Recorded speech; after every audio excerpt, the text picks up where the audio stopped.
All work and no board games make Kenny a dull boy. This is our review of The Shining.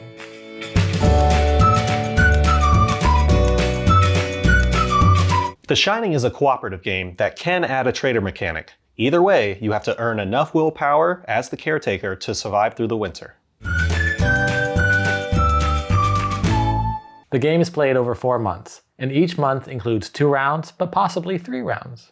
At the start of the round, each player will draw 2 Shining cards, and 1 player will draw an event card that triggers an effect for that round. Players then take turns moving to different rooms collecting willpower tokens. Willpower tokens can either be plain numbers, whiskey, or weapons. The goal of each month is to gather enough willpower tokens to overpower the Shining cards that you drew. Each Shining card has a number on it, and each player must have more willpower than the total of the numbers on their Shining cards. If a player doesn't have enough willpower, they will become possessed and attack another player, forcing that player to lose the health token. If one player loses all of their health tokens, then they die and everyone loses. If every player or caretaker survives for the 4 months, then everyone wins. There is a variant where one player starts off as a hidden traitor or corrupted, and their goal is to kill one of the other players. If the corrupted kills the caretaker, they win. If the caretakers all survive, they win. I'm a big fan of The Shining, so when I saw this game, it was coming up on Halloween time, I was like, let's play that game and see how it goes. You have the room 237 first player token, which is cool, but other than that, everything else is kind of lackluster. The pieces are just little meeple. The artwork is fine, but it's not super creative. Yes, you have the twins, but it's not the best artwork. So overall, it wasn't the best production value for the IP. So I'm going to be honest. I haven't seen The Shining. I've seen clips of it here and there or scenes here and there. So I appreciate the little scenes on the board where I'm like, oh, okay, it's probably from the movie. I think people who love The Shining would probably appreciate it more. I just wanted to get into like, all right, what's the mechanics? How do you learn it? Okay, what do you do here? I know there's a traitor. What do we do? Once again, we're faced with another co-op game. We decided to play the variant where there's a hidden traitor, so it was kind of 1 versus 3 instead of everybody working together, because at least then there's some competition going on. And I thought it was fine as far as the mechanics went, because the hidden identity, you don't know who the traitor is, and you try to figure it out, trying not to get killed, and they're trying to secretly become possessed without making it too obvious. So it was fun, but it did drag out a little bit too long. So I felt like it was pretty easy to learn. I mean, the directions of where you land are right on the board, so you don't need a reference card or anything like that. But I felt like there wasn't much you could do. You either go left or you go right. There's a little bit more, but pretty much that was it. Each room allows you to have a certain action, so it is a worker placement in the sense that you're moving here and you're getting an action, or you're moving here and you're getting that action. There's not a whole lot that you can do, so you're kind of doing the same thing every turn of every round of every month.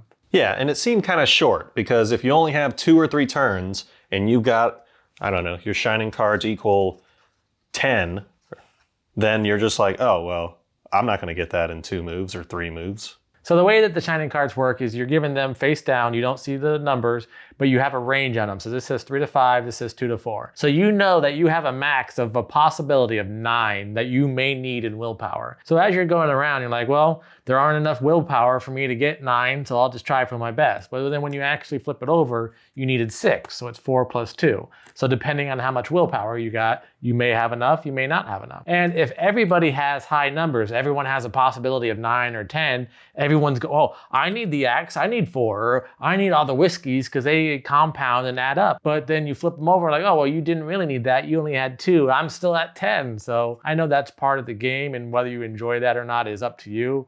But I found it a little frustrating as far as really trying to have enough actions that you could take to accomplish your goal of counteracting The Shining. Yeah, as the traitor or the corrupted, you're probably like, please be high. Please be the 10 or the 9.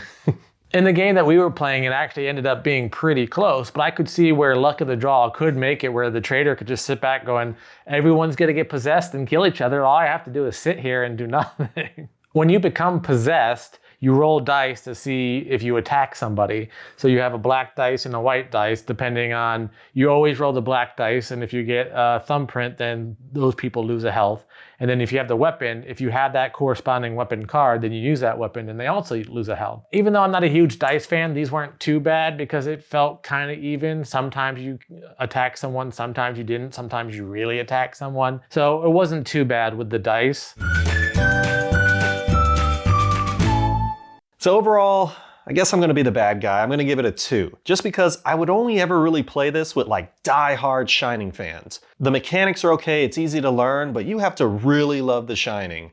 And I think it's a good movie, even though I haven't seen it. I hear people talk about it all the time, it's great, but I don't know if I would play this again with people who haven't seen it or about it. Yeah, the nostalgia factor is really why you would even buy this game. That's why I bought this game. And I'm a huge Shining fan, but I still am going to give this game a 4 because it's not super fun. They didn't do a whole lot with the IP. I feel like they could have done a lot more with it. So I'm a little disappointed with this one, so a 4. And Teresa gives it a 10. And Juliana gives it a 4. And that was our review of The Shining. What'd you think? Are you ready to come play with us? Forever and ever. Let us know in the comments below. And if you're enjoying our content, please like this video and subscribe to our channel. If you want more Halloween videos, please check our description below. Until next time, I'm Lee. And I'm Kenny.